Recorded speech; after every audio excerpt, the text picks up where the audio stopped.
Say was we really loved your dad in Italy, as you very well know, and before he died he said that he would to leave a chair empty in the front row because he would always be present whenever we talked about disclosure, and I'm going to call it disclosure because that's a common term, and I'm glad you mentioned the reason why, because everybody thought he had different reasons. As for someone to come close like that, he said it was for your boys and for the grandchildren to know exactly and that they could handle it.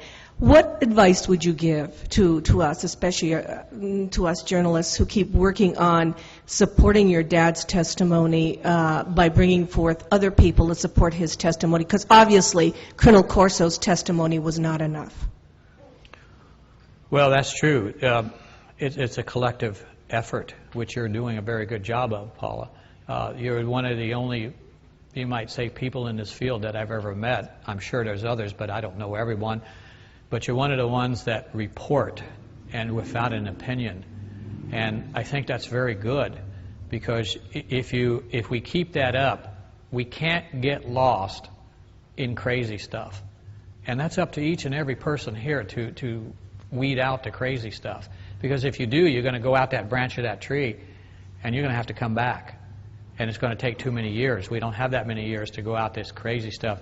But how do we keep I guess the essence of the question is how do we keep my dad's legacy alive, and what do we do to... And how do we find the other people to come forth and support what he... Obviously, there were other people around him. He wasn't the only one. Well, you have a gentleman sitting right there. Yes, I know. and I'm, it's magnificent, because that age there, and I'm getting there. We have to do something. Time's running out, and it's running out quick. And how do you get them to come forward? You get them to come forward maybe with this book. Now, I'll tell you right now, my wife's going to whip me with this one. I don't need the money from this book. I'll give it all away. I'm just doing this for everyone. I hope it can bring 5 minutes. Okay. I hope it can bring some peace to the world. Now, Dr. Stephen Greer, he's looking for a new world. It's right in here. The technology that's in here, if we could only apply it. And I mean nuke plants that are as big as that table that run for 5 years unmanned in Alaska and produce water through reverse osmosis for 5 years without being touched. Now, we hear about the atomic bomb. Dad says in here, we are lost in the nuclear age because there's good nuclear stuff. He would go into rooms he speaks about and eat meat that's 5 years old. He and General Trudeau. And there's people starving in the world because of no refrigeration? Come on. In Switzerland, there's light bulbs that glow for the next 50,000 years.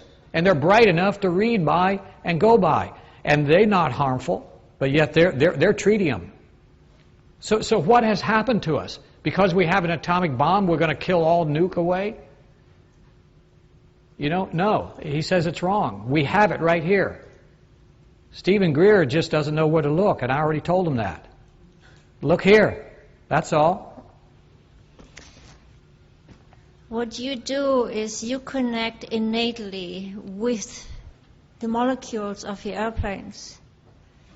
You can talk to them. I talk to my car all the time. Beloved molecules of my car. I don't talk to the car. I talk to the individual parts. Beloved molecules, I thank you. I'm grateful for you traveling with me. I clear you of everything that does not need to be in this car. Thank you, molecules. And you can connect to any computer in this way. Start talking to your equipment. You too. Well, yeah, machinery is wonderful, but it has a lifetime too, and we're going to replace it with new machinery and later technology, and this is going to keep happening. So we reach a point pretty soon that the technology is probably as smart as us, and that's one thing Dad says in the book too. When he and General Trudeau released the first chip, they also said that they were afraid because they didn't know where that was going to take us or take over us. And they were smart enough at that time, before they even knew really its limitations of what it possibly could do. So yeah, maybe evolution is a machine. Who knows? Yes, ma'am. Well, on that note, I was wondering if you or your father or anyone you know of has any experience of anyone traveling here without a machine. And are any of your technologies being developed for us to travel without our bodies, without machinery? I don't think so, but I don't know. That's a tough one. Sure, you want to travel to the end of existence? You can do that in your mind instantaneously, because you can visualize what it looks like. And there's nothing faster than thought. But I don't think that we know how to use it yet and harness it properly. Will it ever happen? Maybe. It's science fiction now, But that also speaks in the book. Almost every question that's being asked tonight is in the book. And he also speaks of mental certain frequencies that he learned. And these frequencies are in the book. He talks about them, and he talks about interfacing with machinery. And it's been done for a long time because the EB did it, or the Roswell craft was an interfaced machine. It was I want to real quick. Time's up, isn't it? Okay. Yes, ma'am. Do you want to finish your thought? No, I probably shouldn't. Okay, real quick. When Dad was dying, came back with a gallon of blood in his stomach on an airplane. Doctors said he'd be dead by the next morning. In walked Dr. Rowe. I'll say his name now. And he had a little machine. And the little machine opened up the chest. There were three other doctors involved, and said he would be dead by the morning. Opened up his chest, put the little machine in there. There's no bleeding in the machine. Dad asked for the machine through Dr. Rowe. Pretty interesting.